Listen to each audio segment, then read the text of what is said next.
welcome everyone. This session is improving learner experience and engagement through gamified behaviours. I'm Craig Stowell. I'm a Jisc relationship manager working with FE providers in the northwest of England. One of the colleges I work with is Nelson and Cole College Group, and with me today is the college's Vice Principal for Information and Technology, Andrew Dewhurst. Andrew's here to talk to us about an ambitious and exciting new approach the college is taking to learner engagement. There'll be some time at the end of the session for questions, hopefully. So if you could hold on to any questions until then, and we'll have a Q&A at the end. And Andrew, welcome back to DigiFest. Over to you. Thanks, Craig. Hello, everybody. Good morning, good afternoon. We're just on the cusp of both, aren't we? Thanks for the intro, Craig. I'll start with just a couple of introductory sentences about my role and the college that I work at and come from, and then we'll get stuck straight into the topic of the day. I'm planning to talk for 15 to 20 minutes, and I really hope we can get 10 minutes or so at the end for some questions. I do want some questions. I want some challenge about this idea. It's new and innovative for us, but it might not be new and innovative for you, and that would be really useful feedback if nothing else. So, as Craig said, I'm Andrew Dewhurst. I'm Vice Principal for Sales, Partnership and Engagement at the College Group, and also Chief Information Officer, which you might think two disparate roles there. It's really from, if I go way back, my degree was in business studies and information technology, so those themes have been with me throughout my whole career. For the last 30 years, and I should say I'm 4 years into my career in FE. I'm the cuckoo in the nest, if you like. I've spent 30 years in professional training, into intellectual property development, particularly in the software world, and business growth, really, both here in Europe and the USA. I spent getting on for 10 years living and working in Europe and the USA. So a commercial background, and I think when I get onto the topic du jour, you'll see that combination of training, intellectual property development and education, and how can we improve our learner experience, hopefully coming together. So that's me. A little bit about the college group. So Nelson and Cone College Group is made up of Accrington and Rossendale College, Nelson and Cone College, and Lancashire Adult Learning. So Lancashire Adult Learning, or LAL, second largest adult community-based learner in England. We have around 15,000 students a year, and we work from just over 60 community venues across Lancashire. Accrington and Rossendale College, based not surprisingly in Accrington, and last but not least, Nelson and Cone College. So headline stuff, 34 million turnover, 850 staff, 3 main campuses, 60 plus community venues across deepest, darkest Lancashire. That's us. Provision, everything from good old-fashioned, big fat English and Maths A-level college and other stuff around that. T-level early adopter, 850-ish apprentices in the apprenticeship centre, the adult community, adult on-site learning, and last but not least our HE University Centre. So fairly wide portfolio going on with us. So we've had a crazy idea, and just read a couple of notes from this as introduction. It is a crazy idea. It's at a really early stage, but we want to make rapid progress on this over the next 12 months. And in line with today and tomorrow's conference theme, we are looking at imagining a future where we can help and influence the way our learners learn more effectively and in a more engaging way. And this started with some research we did around about 12 months ago, and we looked at, if you take our top performing learners across all those provision types, and if we look at what their behaviours were during their time with us. So we look at our top 200 students, which was approximately what we did. What were the attributes of their behaviour that they exhibited on their road to getting good grades? Conversely, if we look at our students who didn't do as well, what were their behaviours? And you can think about the sort of things we'd look at. Obviously, what were your results? But what was your attendance like? What was your assignment work like? How did you behave? What was your behavioural record? And so on and so on and so on. And we looked at about 15 characteristics. What we're looking at here is taking that research and trying to create ultimately an app, a piece of intellectual property that can help all our learners benefit and learn from that best practice behaviour that the evidence says help learners do better during their time with us. So it is potentially innovative, question mark. You'll tell me that in 10 minutes. It's new, it's a bit crazy. We're at the design stage on this, but we are looking at spades in the ground and first phase pre-development of getting the design wireframe and skeleton of what I'm about to talk about in detail up and running before September this year, with a view to a launch of this app, should it get go-ahead at that stage, in September 25. So we've about 18 months of development, we think, to look at here.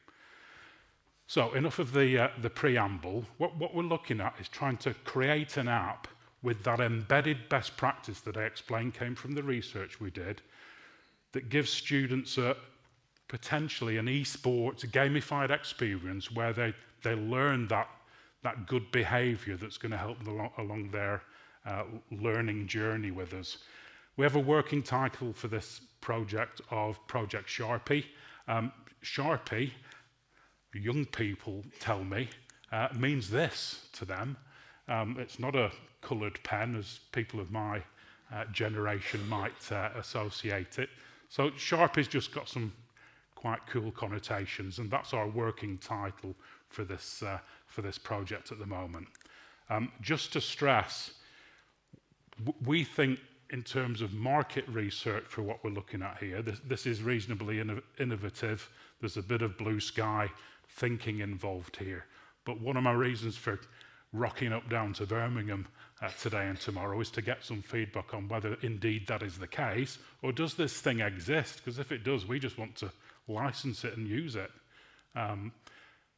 Because there's a lot of hard work and some serious money going to need to go into making this happen and bring it to fruition. So we think it's innovative, but you'll tell me that. And ultimately, it's all about that best practice, helping our learners get to where they want to in the easiest possible way by learning those best practice behaviours. So what we want to do is to create this virtual educational world. Here's the elevator pitch, where students can build their skills and experience, help realise their potential, aspire to amazing career destinations. They'll do that in the app, in the programme, by completing a series of engaging tasks which earn points and allow them to compete for stellar jobs and careers. More on that in a second. At all times reinforcing that best practice that I've talked about a couple of times there. So what we're looking at creating is a virtual education 3D world. In actual practice, this is probably going to be a pervasive web app that we will then wrap for the stores. So we'll develop it for the browser world, and then we'll wrap it for Google and Apple stores. But an easy to access from any device, low cost of access system. Where the student has a configurable avatar, we're reinforcing that best practice I've talked about several times now. And the student's going to compete in a number of different practical activities in the app, which earn them points and rewards. The more points and rewards you get in the app, the better recognition for your best practice work you get. And crucially in the app, it's not just a case of earning the points for the sake of it. To start with, if you like, phase one, we want the more points and rewards you gain through your activity and engagement in the app, the more points you get, the better job you will get offered in the app. So very much career aspiration destination based in terms of its reward philosophy. Students will compete against each other. It will be a competition. It's competition time in the app. And this won't happen version 1 for sure, but we do have a vision for this having an esports philosophy behind it. We would like different colleges who potentially in 5-10 years time, whatever, different colleges could adapt this app, and colleges and their students can compete in a local, regional, national esports environment based on their college achievement of the students in the app. So again, that points make prizes, who's doing best across a multi-college collaborative environment. So I'll come back to that slide. What will it look like? Well, these are other systems that are on the market right now. You'll recognize some of these. There's several 100 million users of some of these systems. If you think about the two top central, the sort of pinky purple picture there, and the central picture, those are the two most closely, the two pictures that most closely match our current vision for the look and feel and environment that a student will be in. So you've got a college campus, you've got different rooms, if you like, or different buildings that you'll be able to go into, and in those different rooms and buildings, you'll be able to engage with best practice around the various areas that we've identified, which is what this list is. So we're calling them neighbourhoods at the moment. It'll be a room or a building, and this is the core of what this is all about. So our neighbourhoods will relate to well-being, safeguarding, volunteering, sport, extracurricular, research, homework assignments and projects, work experience, your attendance, your behaviour, your friend groups, diversity and equality, sustainability, and employer engagement.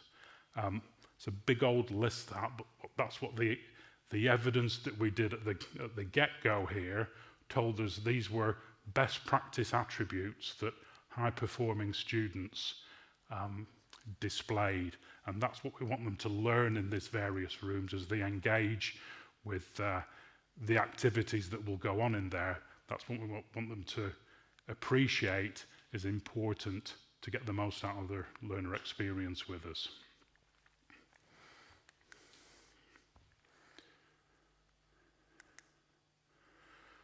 So in this world, in this virtual world, again, people of my generation, well, not strictly my generation, but my kids' generation might remember the old Tamagotchi style interactive first generation games that were around.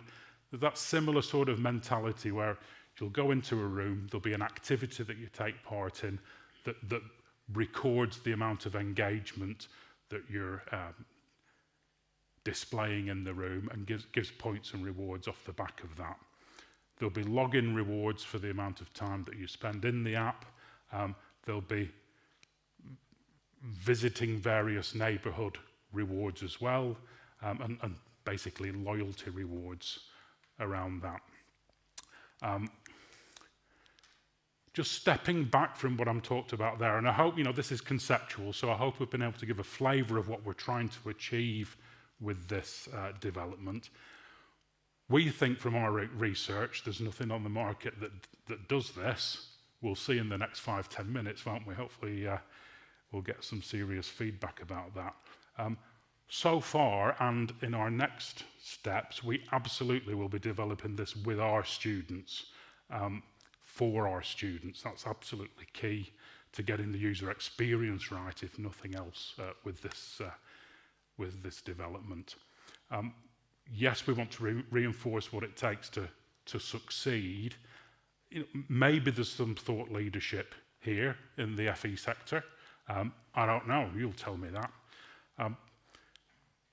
There's a commercial business aspect to this as well, potentially.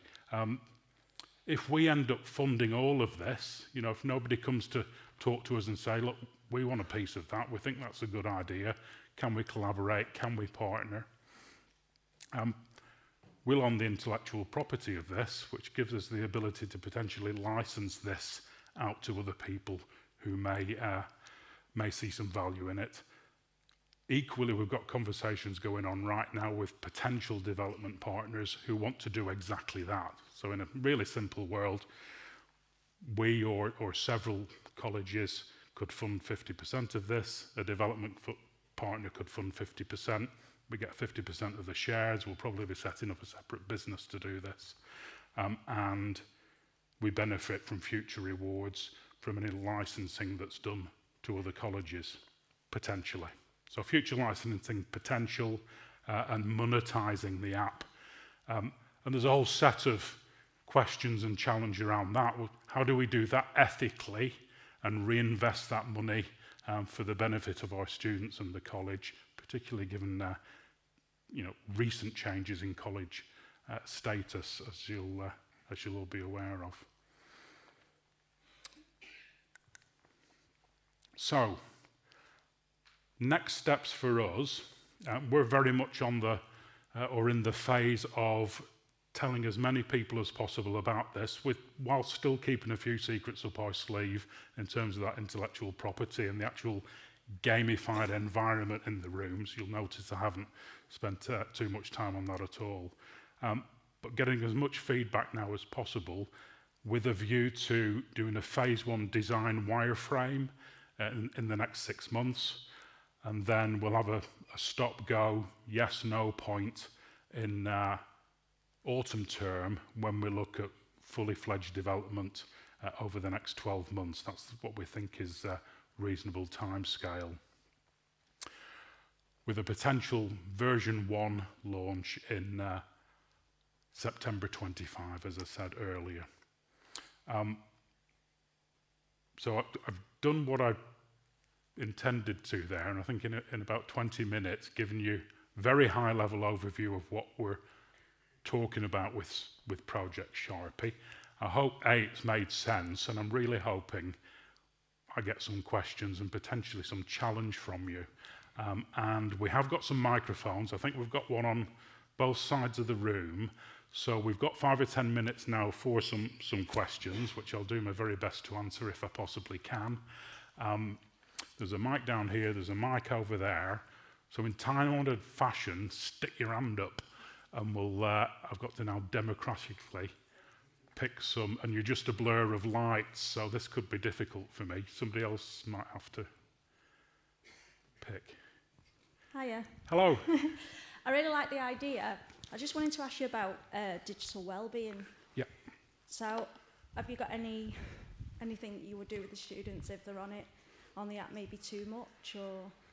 Yeah, I think it's a principal design consideration. So it's an active topic of discussion and concern around welfare, as it is in probably all our day-to-day lives with learners. You know, in terms of increasingly we're using the tech, the digital, to assist them with their learning. It's fundamental and, you know, entrenched in the way we're teaching now.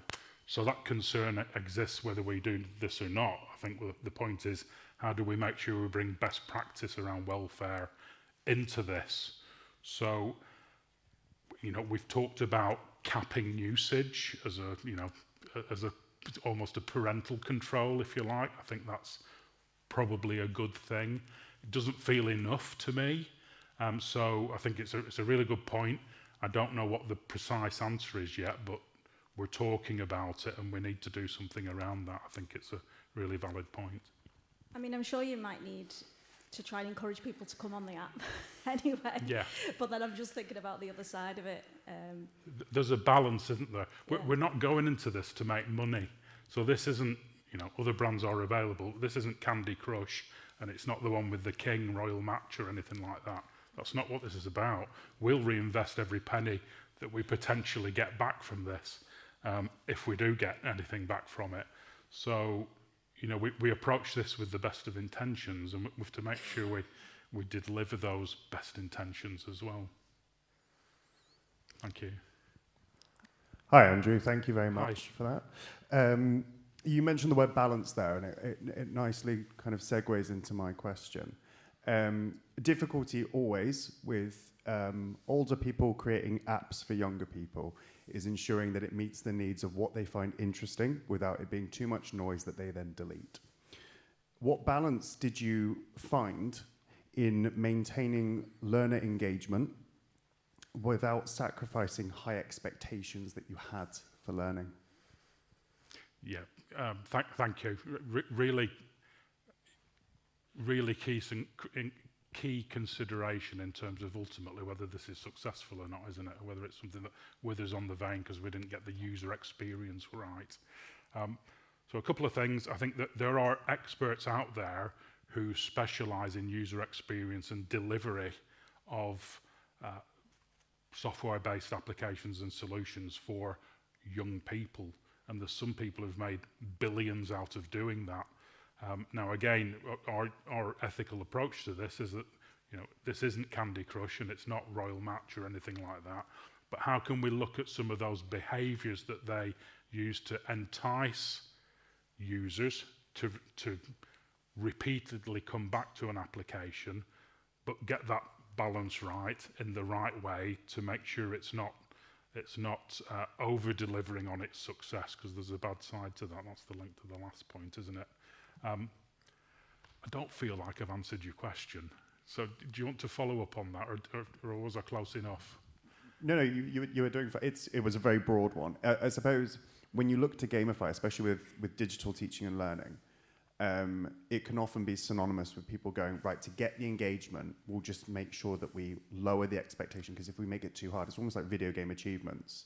Yeah. If you make it too easy, then it becomes meaningless and it devalues it. But there's that it's a difficult dichotomy, I think, of how you can ensure that you're setting that ambitious aspect of it for learners, kind of like what you mentioned about the key characteristics that they need to aspire for, but also maintaining that you're getting sufficient learner engagement too. So I suppose my question is, how did you make that balance there? We need it to be ambitious, we need to set a high expectation for teaching and learning, but it also needs to be as wide as possible to allow learners to actually see the value in it. Yeah, thank you. So the ultimate reward of the app is actually engagement with employers. So let me just explain that a little bit more. So first of all, probably phase one, that engagement will be virtual, and that there will be virtual employers in the app. As you get a high score, they offer you a better job with a better salary. Aspirational destinations, it's what we're all about, right? Ultimately, and we have had discussions with some of our, we've got over 1,000 employers we're working with right now across work experience, apps, Lancashire Adult Learning, community partners, etc.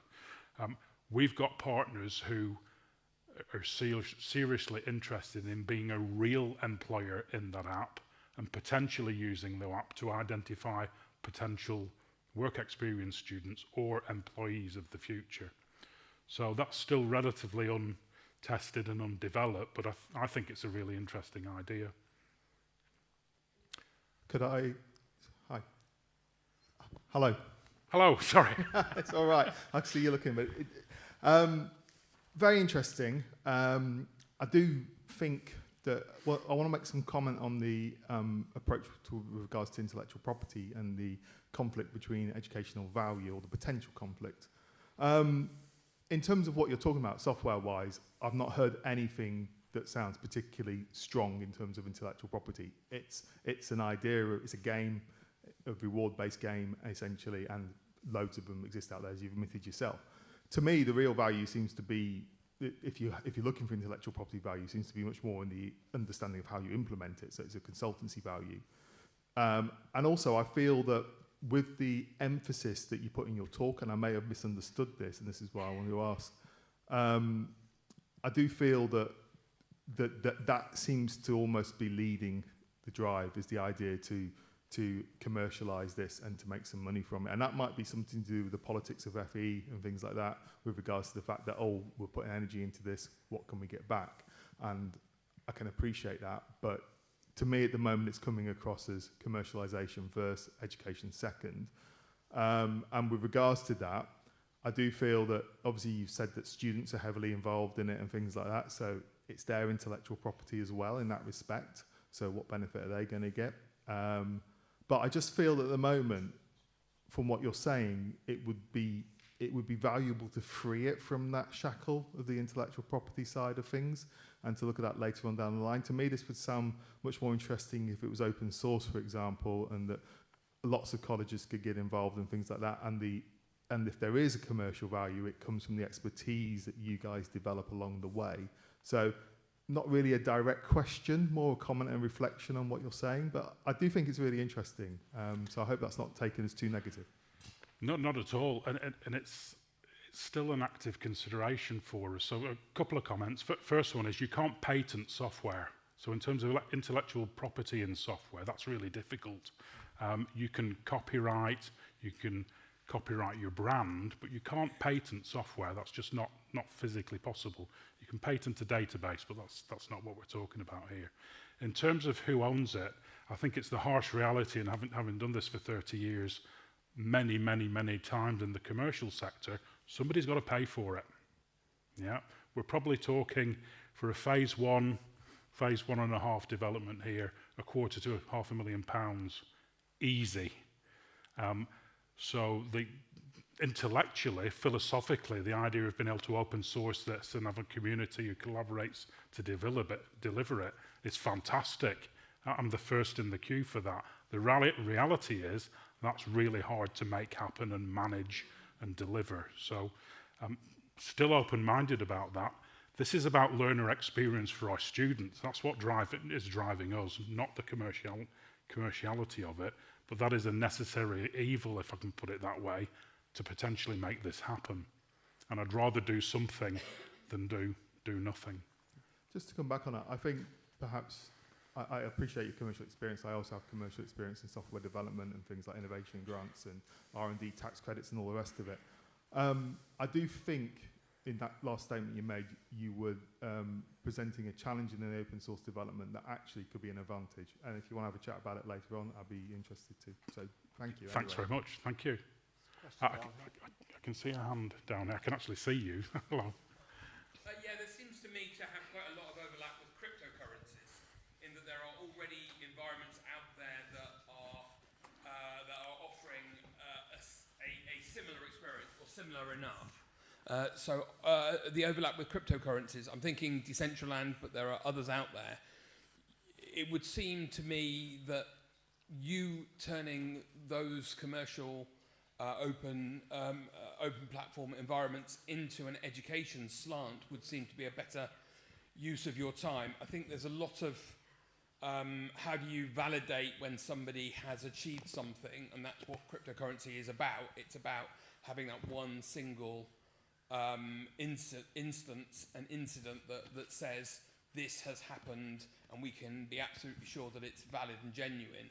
So I think there's a lot that's already out there that you would want to consider around how do you reuse an existing environment in this new education context. That's really interesting and useful. Thank you. Thanks very much. The gentleman up towards the middle there has had his hand up for a while.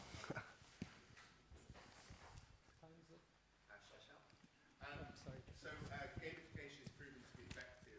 I guess I'd like to know how you're going to make sure that you aren't going to discriminate against people who may never be able to do well in the criteria that you've set. So I think categories such as attendance, extracurricular engagement,